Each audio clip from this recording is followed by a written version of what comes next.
এই আয়াতে পাকের তর্জমা হলো, বেরাদার, আমার আল্লাহ রাব্বুল আলামিন বলছেন, যারা আমার পথে শহীদ হয়ে যায় তারাকে মুর্দা বলা তো দূরের কথা, এমন চিন্তা ভাবনা, এমন গোমান তোমরা করো না যে তারা মারা গেছে। বালাহিয়া, বরং তারা জীবিত আছে।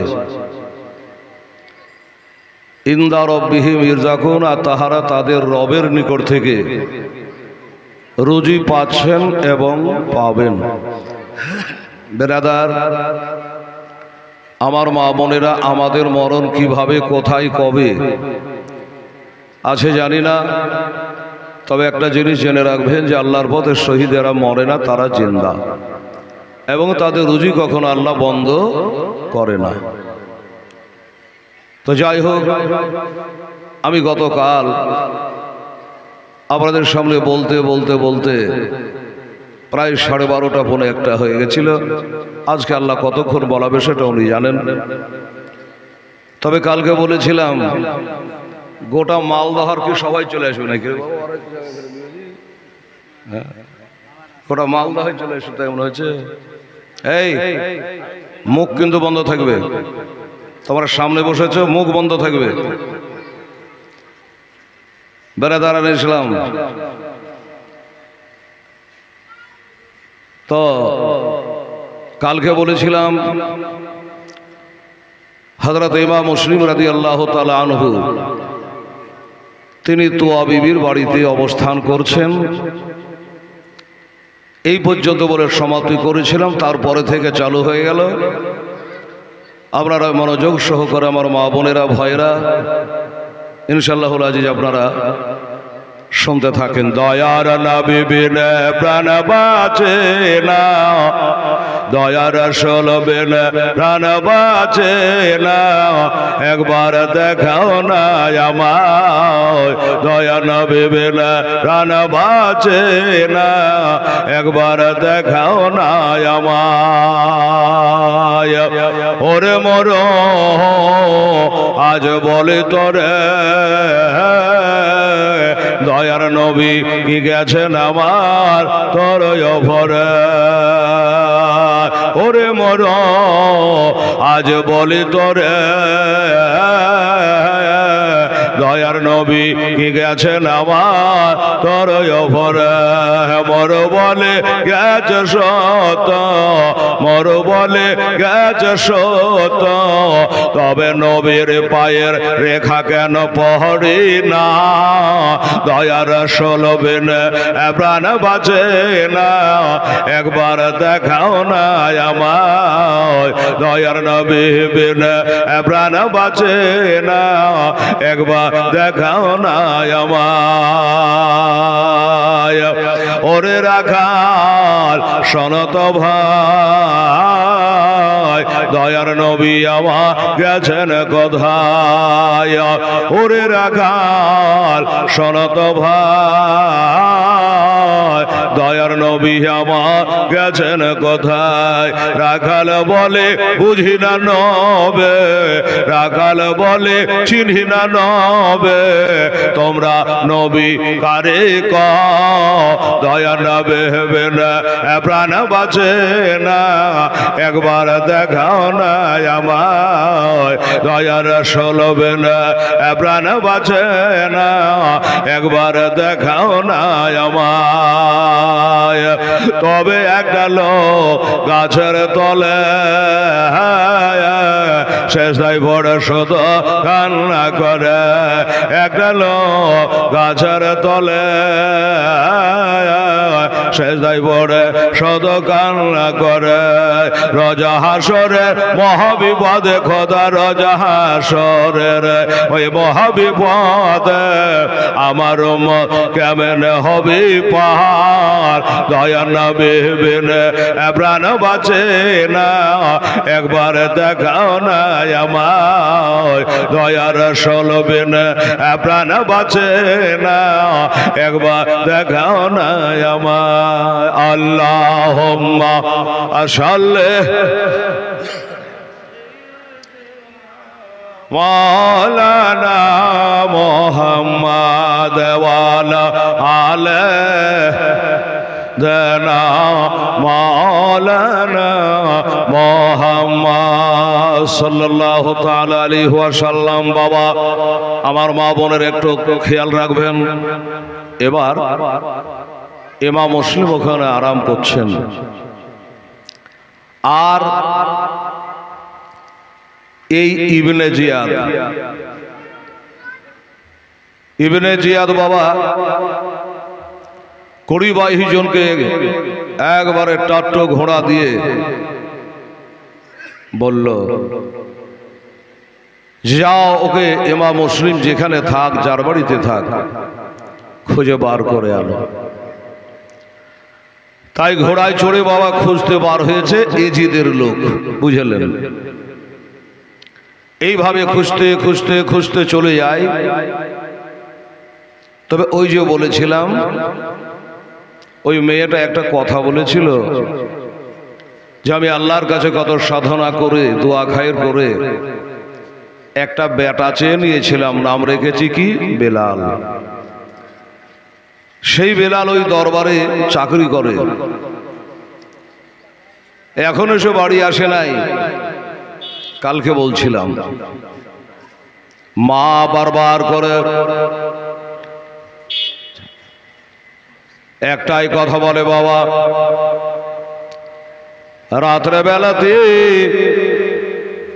মাগরিবের কিছুক্ষণ পরে বেলাল চলে আসলো। মা জিজ্ঞাসা করে, বেটা এত আজকে তোর দেরি হলো কেন? মায়ের মন, এত দেরি হলো কেন? বলে, মা আজকে দেরি হয়ে গেছে। তবে মা একটা কথা বলো, তুমি দানা পানি খেয়েছো কিনা? মা বলে, বেটারি এমন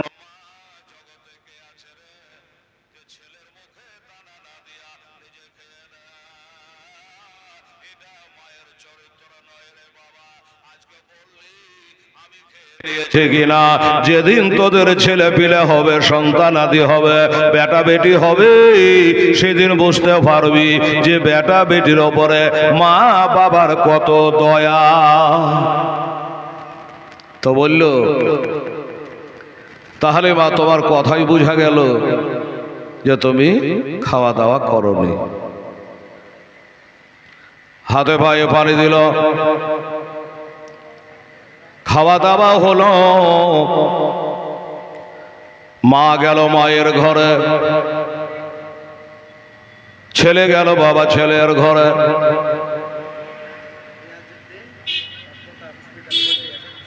আলহামদুলিল্লাহ, রিয়াজউদ্দিন পোতা হাসপাতালে ভর্তি আছে। আল্লাহ তাকে জানে সেফায়ে কুল্লিয়া দান করে, আল্লাহ যেন তাকে বেয়ারা মুক্ত করে দেয়। তার জন্য 200 টাকা এ মহতি জালসায় দান করেছে। আমরা দোয়া রাখবো আধ ঘন্টা পর ইনশাআল্লাহ। যাই হোক বাবা, রাত্রিবেলা তো বেটা গেল বেটার ঘরে, মা গেল মার ঘরে। এই আবার মা বোনেরা, বেলালের মা রাত্রে বেলাতে বাবা বিছানায় ঘুমায় না, শুধু বাড়ির আঙিনায় যেন টহল মারছে। বেলাল একবার দেখে ফেলেছে এই বাড়িতে আমি আর মা ছাড়া কেউ নাই, কিন্তু আমার মাকে দেখছি রাতে বিচারে ঘুমায় না, খালি টহল মেরে বেড়াই। ব্যাপারখানা কি? আরে মাকে সন্দেহ করে, এটাও তো গুনহার কাম, কিন্তু আমি ছাড়বো না। না বাবার বেলাল, মাকে ছাড়বো না। কেন বিছানে ঘুমায় না? আজকে আমাকে শোনা লাগবে। এক পা দুপা করে গিয়ে বলে, মা কি হলো তোমার? আজকে ঘুমাচ্ছ না, খালি রাস্তায় বাড়ির আগিনে ঘুরে বেড়াচ্ছে, এত রাত হয়েছে, গভীর রাত হয়ে গেছে। বলে, বেটা কি জন্য ঘুমাই না ওটা শুনতে হবে না, তুই আরাম করগা ঘরে যা। বলে, না মা বলা লাগবে। আমি দেখেছি গো মা, ওই ঘরটার দিকে তুমি মাঝে মধ্যে ফলো করছো, তাকিয়ে তাকিয়ে দেখছো। মা বলছে না কেন? যারা ধরবে তাদের দরবারে বেটা আমার চাকরি করে। যদি একে বলে গিয়ে যদি বলে দেয় তবে উনি ধরা পড়ে যাবে।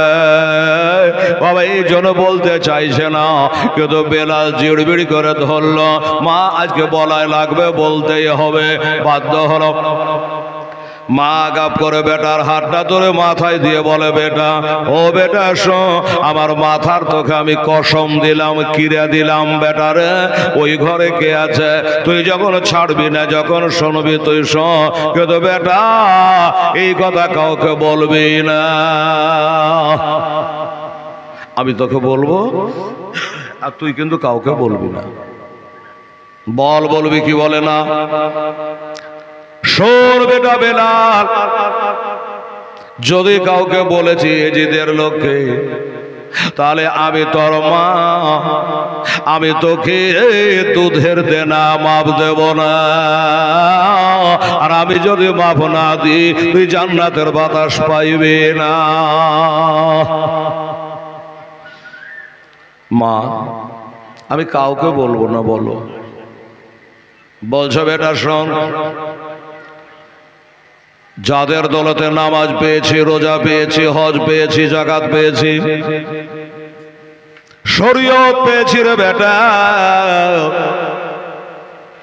ওই আমার নবী পাক সাহেবের লাউলাকের ঘরের একটা সন্তান, যার নাম হযরত ইমাম মুসলিম রাদিয়াল্লাহু তাআলা আনহু, মাগরিবের নামাজ পড়ে তোর জন্য ইন্তেজার করছিলাম বসে বসে।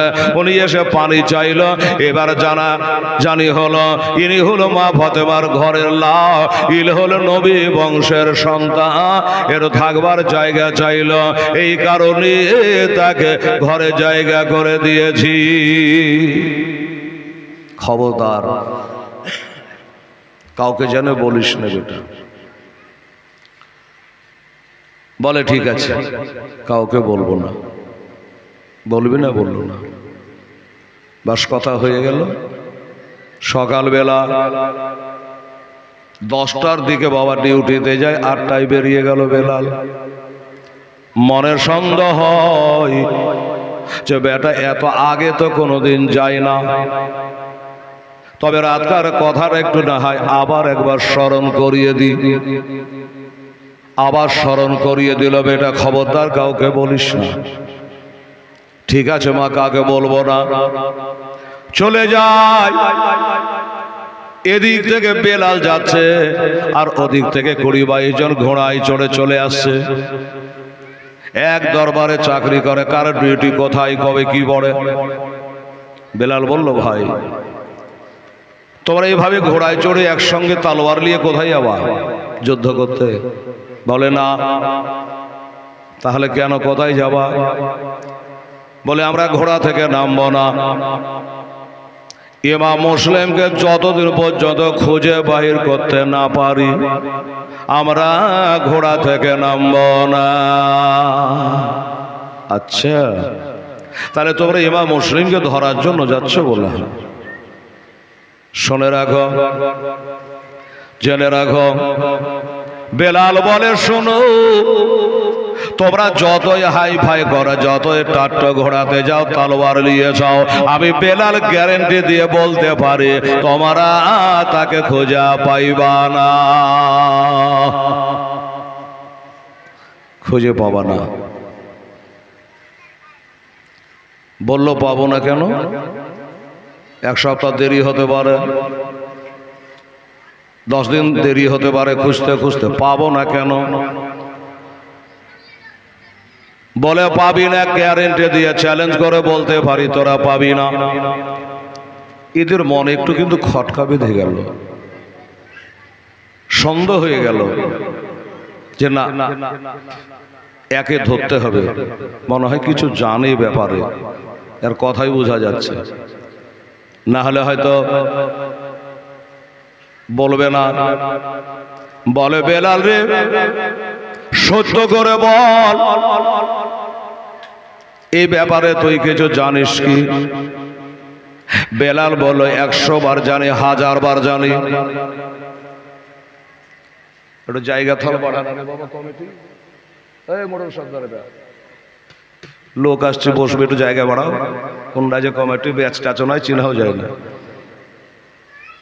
কমিটি সব বাড়িতে শুয়ে আছে নাকি? একটাও নাই। সুবহানাল্লাহ। লোক আসছে, বসবে, তা দুটা খড়মড় গলা দেও, ত্রিপাল ট্রিপাল দেও। আর যদি বলো যে নাই, তাহলে লোককে মানা করে দেবো যে আসতে যারা আসেন না, শেষ জায়গা। সুবহানাল্লাহ। এই মুসলমানেরা, এই তো ওই পিছনে যাবো, যাও পিছনে যাও, পিছনে যাও। এবার বলল কি, বল, তোকে বলা লাগবে, তোকে ছাড়বো না। বাবারে, বেলাল কিন্তু একটা চিন্তায় চিন্তিত আছে। বাবা, যদি বলে দি আমার মা দুধের দেনা মাপ দেবে না, তাহলে হাসরের দিন কি অবস্থা হবে? এদিকে ডর। এবার যখন তারা জিড়বিড় করে বাবা ধরলো, চাবড়ে ধরলো, মজবুত করে ধরলো, তোকে বলা লাগবি, তখন বাবা বলে দিল, বলে শোনো রে, আমাকে বারবার করে আমার মা নিষেধ করেছে বলার জন্য, এই জন্য বলছিলাম না। তবে আমাদের বাড়িতে, আমাদেরই ঘরে উনি আরাম করছে, আমার ঘরে আরাম করছে। আমি রাত্রিবেলা নিজের চোখে দেখে আসলাম, কিন্তু মা কসম দিয়েছে ভাই, এই কারণে আমি বলছি না। বলে যা, তোর ডিউটি করগা, তোর কোনো চিন্তা নেই, তোর মাকে জানতে দেব না।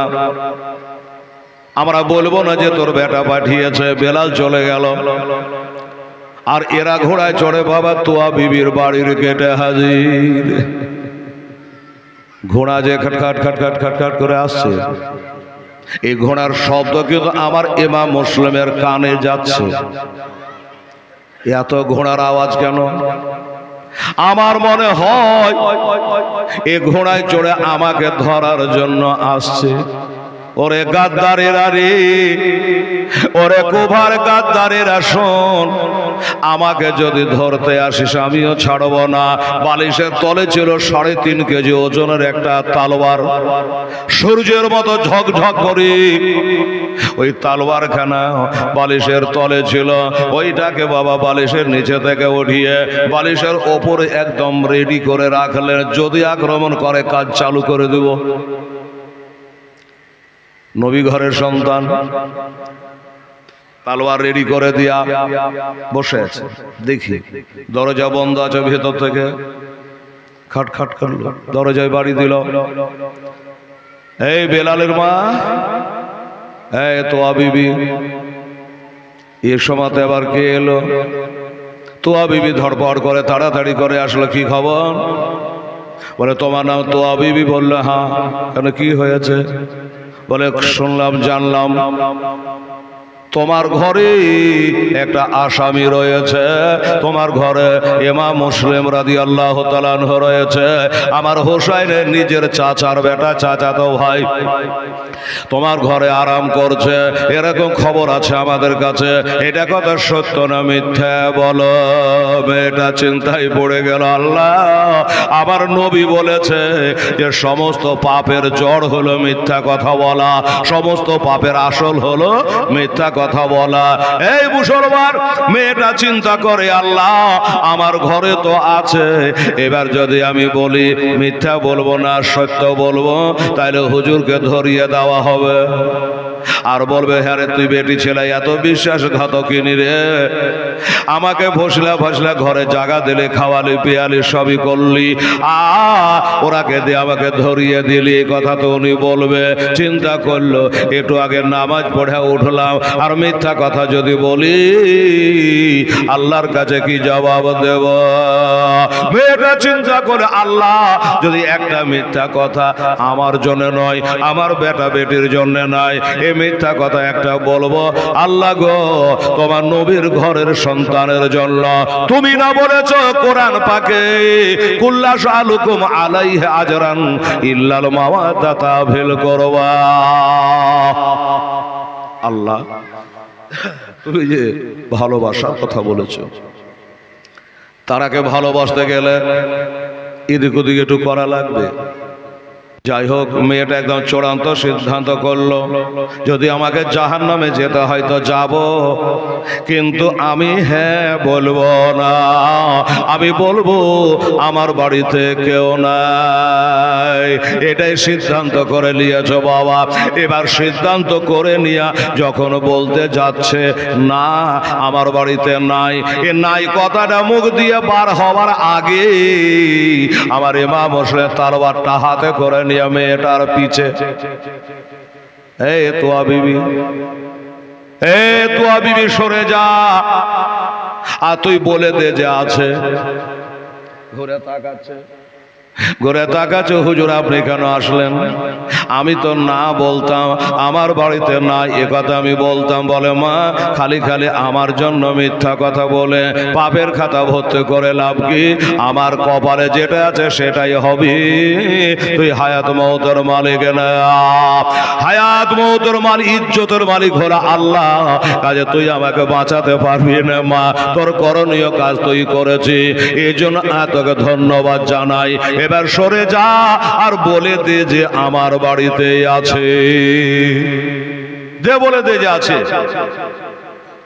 শুনতে তো পাই গেল, দেখতে তো পাই গেল, বলার আর কি লাগবে? বেরাদার আমার মা বোনেরা গো, এবারে সুবহানাল্লাহ, এরা হড়বড় করে বাড়ি ঢুকে গেল, আর উনিও তালবার নিয়ে রেডি ছিল। শুনলেন এবার দুই পক্ষে তালবার বাবা চালু হয়ে গেল, দুই পক্ষে তালবার চালু হয়ে গেছে বাবা।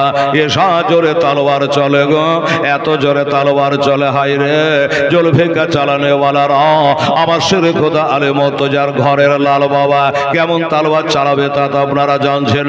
এসা তালবার চালায় বাবা, একটা তালবারই 20-22টা তালবারকে বেকার করে দিচ্ছে। এরা চিন্তায় পড়ে গেল, হায় আল্লাহ, আমরা হলো এত গলা মানো, আর উনি হলো একা, আর আমাদেরকে বাহাত্তারা করে দিচ্ছে, আমরা কবজা করতে পারি না। চালাও তালওয়ার, চালাও তালওয়ার, তালওয়ার চালিয়ে যায়, চালিয়ে যায়, চালিয়ে যায়। এইভাবে তালওয়ার চলতে চলতে চলতে চলতে তালওয়ারের খেলা হতে হতে রে বাবা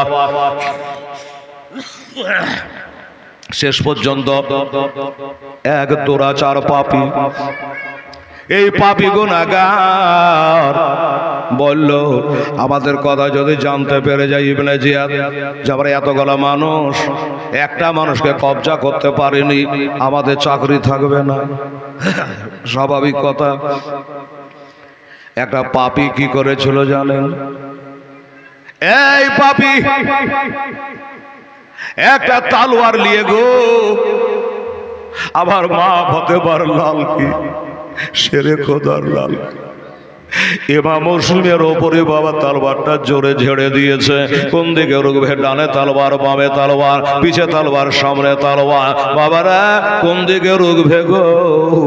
একটা তালবার বাবা ঝেড়ে দিয়েছি, আমার হুজুর দেখে নিয়েছে, এ তালবারটা আমাকে ঝেড়ে দিয়েছে। যেমনি বাবা সরাসরি একবার ডাইরেক্ট মাথায় মেরেছে, দুইখানা করে দেবে। যেমনি তলোয়ার খানা মেরে দেওয়া, হুজুর একটু পিছন দিকে পিছিয়ে গেলেন, একটু পিছন দিকে পিছিয়ে গেল। আর যেমন পিছন দিকে পিছিয়ে যাওয়া বাবা গো, আর একটু পিছালে হয়তো ফাঁড়াটা কেটে যায়। যেমনি তলোয়ার চালিয়েছে পিছন দিকে পিছিয়ে গেছে, কিন্তু ওই তলোয়ারের আগাটা একবারে বিলেটের মতো হয়ে ধার ছিল, বিলেটের মতো ধার হয়েছিল।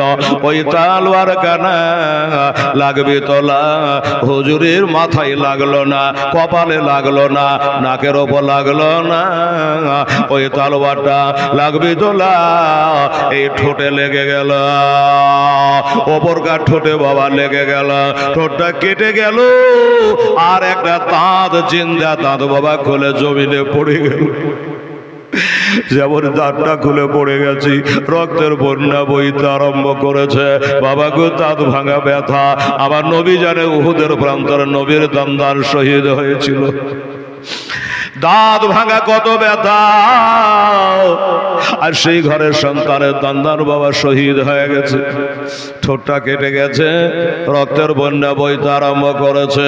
আমার ভাইয়েরা, মা বোনেরা, একটু জানে তিনি বাবা কাতর হয়ে গেলে, ব্যথায় ব্যথিত হয়ে গেলে, আর জমিনে আর নিচে নয়, উনি বাবা ঘরের ছাদের ওপর চড়ে নিয়েছে,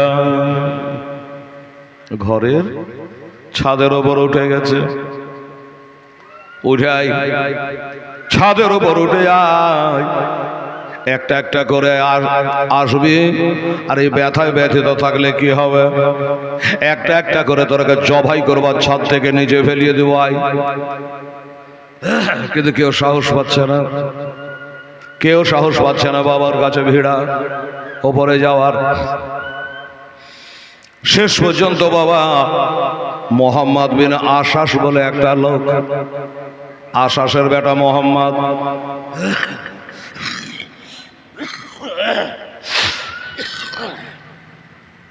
নিচে থেকে ইশারা করলো, এই ইমাম মুসলিম শোনো, তোমার তালওয়ার তোমার খাপে ভরো, আর আমাদের তালওয়ার আমরা খাপে ভরে দিলাম। আর লড়াই হবে না, আর মারামারি হবে না, তোমাকে আমান দিলাম, আবার দিলাম। আমার বসত লোক ছিল, তুমি একবার খালি নিচে নেমে আসো। বাবা গো, ওয়াদা খেলাপ করা মুনাফিকের আলামত। ওয়াদা করে যদি পালন না করি, এটা একটা মুনাফিকের চিনহারি। দেখ ভাই, আর তালওয়ার মারবি না তো? বলে না। তালওয়ারের রক্তটাকে টান মেরে মুছে খাপের মধ্যে তালওয়ারটা ভরে নিল, ছাদ থেকে নেমে আসলেন। এবার আর লাফিয়ে উঠে বলল, আপনাকে অ্যারেস্ট করা হলো, গ্রেফতার করা হলো। হলে তো হলো, তোয়া বিবি বসে বসে কান চালাইয়াও দেখতে হলো। আজ নবী ঘরের সন্তানের রক্ত আবার বাড়িতে পড়ে গেছে। আল্লাহ রব্বুল আলামিন, ওই বাঁচাতে পারলাম না, লুকিয়ে রাখতে পারলাম না। আমার মনে হয় এটা বেলালের কাজ হবে। খোদা গো, আমি মা যদি আবার বেলাল বলে থাকে, আল্লাহ আমি আগে দুধের দেনা মাপ দিব না। মেয়ে মানুষ, আমি একাই কি করব? আমি তো যুদ্ধ করতে পারবো না। অ্যারেস্ট করে নিয়ে আসছি। কিসে করে নিয়ে যাওয়া? বলে যে ঘোড়ায় করে নিয়ে যাব। চলো, এই বেলালের মা তো বিবির, আমি গেলাম। আজ দেখা হবে না মা, তোর সাথে দেখা হবে কাল হাসরে। ও মা, কোনো টেনশন করবা না, চিন্তা করবে না মা। এবার ধরে নিয়ে যাচ্ছে, ঘোড়ায় করে নিয়ে যাবে। চাবো, ঘোড়ায় চাবো। পুলিশেরা যেমন গাড়িতে উঠিয়ে নেয়, তো ঘোড়ায় তুলছে বাবা। ইমাম মুসলিম ঘোড়ার এক রেখাবে পা রেখে যেমনি ঘোড়ায় চাপতে যাবে, আমার ইমাম মুসলিমের জবান থেকে একটা দোয়া বার হয়েছিল, জানেন? মুখ থেকে একটা দোয়া বার হলো। ওই দোয়াটা হলো, ইন্না লিল্লাহি ওয়া ইন্না ইলাইহি রাজিউন। এই দোয়াটা পড়লেন। যারা ধরছিল তারাও তো মুসলমান, এরা ঘোড়ার আগে দাঁড়িয়ে গেল, দাঁড়াও। এই ইমাম মুসলিম বলো, এ দোয়াটা তো মানুষ মারা গেলে পড়ে।